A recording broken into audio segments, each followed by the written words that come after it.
Special programme संविधान और Bharat sponsored by J Singh competition academy, Amha house, civil lines, Bodabag road, Rewa.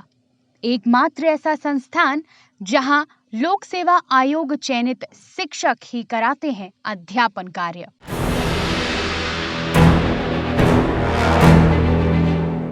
नमस्कार, भारत और संविधान में मैं विवेक आपका स्वागत करता हूं। आज हम बात करने जा रहे हैं एक बेहद अहम अधिकार की, जिसे हम कहते हैं जीवन का अधिकार। संविधान के अनुच्छेद 21 के तहत दर्ज अधिकार केवल शारीरिक रूप से जीने तक सीमित नहीं है। इसकी सही व्याख्या है गरिमा और सम्मान के साथ जीवन जीने का अधिकार। सुप्रीम कोर्ट ने अपने तमाम फैसलों में इसका दायरा बढ़ाया है। तो साल 1978 का था, जिसमें मेनका गांधी बनाम भारत सरकार मामले में कोर्ट ने कहा कि जीवन के अधिकार का अर्थ सम्मान से जीना है। वहीं प्रेम शंकर बनाम दिल्ली मामले में कोर्ट ने किसी भी मामले में गिरफ्तार व्यक्ति को हथकड़ी पहनाने से भी रोक लगाई थी। कोर्ट ने निजता यानी प्राइवेसी को भी मौलिक अधिकार का दर्जा दिया, साथ ही इसे भी सम्मान के साथ जीवन जीना करार दिया।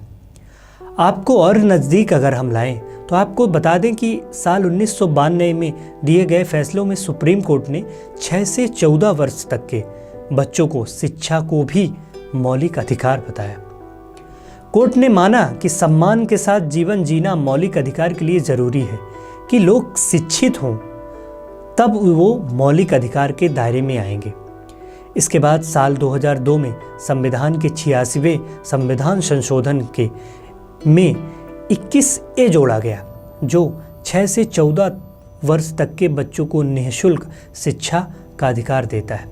और इसी अधिकार को व्यवहारिक रूप देने के लिए संसद ने निःशुल्क एवं अनिवार्य शिक्षा अधिनियम 2009 पारित किया, जिसे 2010 में लागू भी कर दिया गया।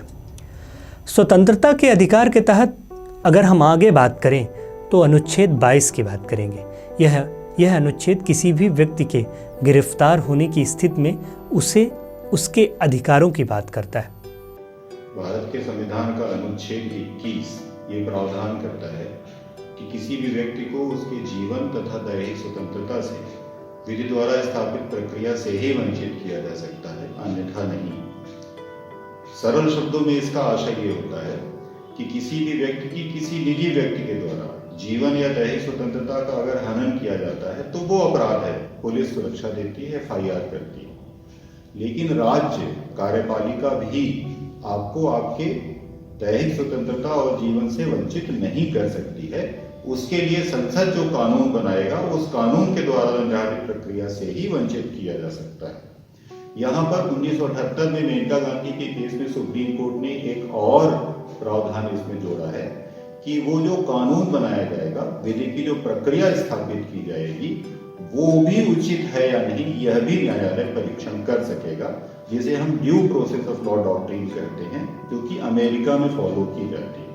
तो दूसरे शब्दों में अनुच्छेद 21 किसी भी व्यक्ति के लिए, और ये नागरिकों के अलावा भी हर व्यक्तियों को उपलब्ध है, किसी भी व्यक्ति के लिए हम कह सकते हैं कि सबसे महत्वपूर्ण मौलिक अधिकार है, और इसीलिए आपातकाल में भी इसे निलंबित नहीं किया जा सकता। ब्रिटिश शासनकाल में किसी भी व्यक्ति को हिरासत में लिया जाना आम बात थी, लेकिन आज़ाद भारत में ऐसा बिल्कुल नहीं है। अनुच्छेद 22 स्पष्ट रूप से कहता है कि पुलिस किसी भी व्यक्ति को गिरफ्तार करते वक्त उसकी गिरफ्तार करने की वजह बताएगी। गिरफ्तार होने में उसे कानूनी मदद लेने और उसे वकील मिलने पर कोई भी रोक नहीं लगाया जा सकता।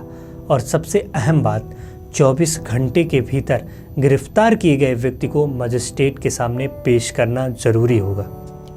इस अनुच्छेद के जरिए संविधान के निर्माताओं ने किसी व्यक्ति को बेवजह या मनमाने तरीके से गिरफ्तार किए जाने पर अंकुश लगा दिया।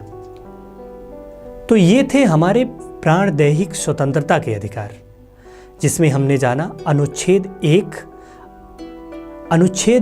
21(1) के तहत हमें मिले तमाम अधिकार, और इसके अलावा गिरफ्तारी के जो अधिकार हमें मिले हैं उनके बारे में हमने जाना। आज के लिए बस इतना ही, मिलते हैं अगले एपिसोड में। तब तक के लिए नमस्कार। स्पेशल प्रोग्राम संविधान और Bharat sponsored by Jai Singh competition academy, Amha house, civil lines, Bodabag road, Rewa. एकमात्र ऐसा संस्थान जहां लोक सेवा आयोग चयनित शिक्षक ही कराते हैं अध्यापन कार्य।